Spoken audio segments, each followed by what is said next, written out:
Bread for the World is a church-based aid agency, 60 years old almost, and we are supporting church and non-church partners all over the world in more than 100 countries, having more than 1,000 partners, especially in developing and implementing their own plans to improve the situation of people with whom they live, be it in villages, be it in the cities.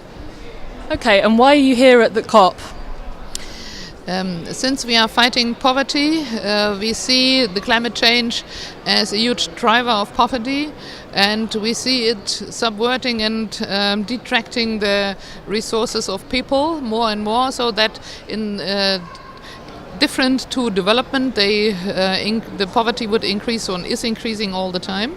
We are expecting a strong recognition of loss and damage in the convention and a strong recognition of the Warsaw International Mechanism, so that the responsibility of the industrialized countries who are mainly responsible for the climate change would be acknowledged, and they would work in solidarity with the poorest and most vulnerable people worldwide.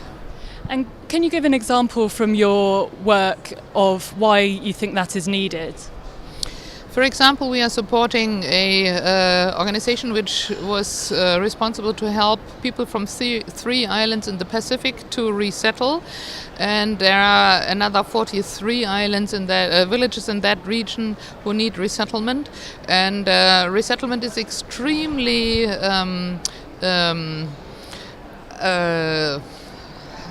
disruptive, expensive. Okay. Expensive was the word I'm looking for, sorry.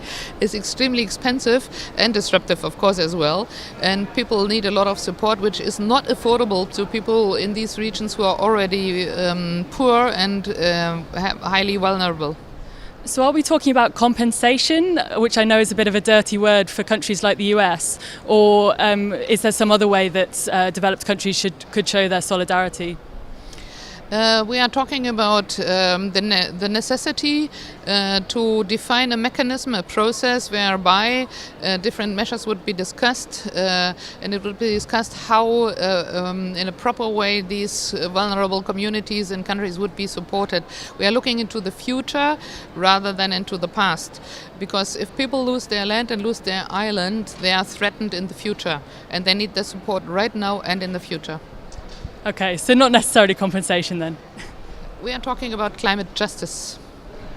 Okay, very enigmatic. Thank you, Cornelia.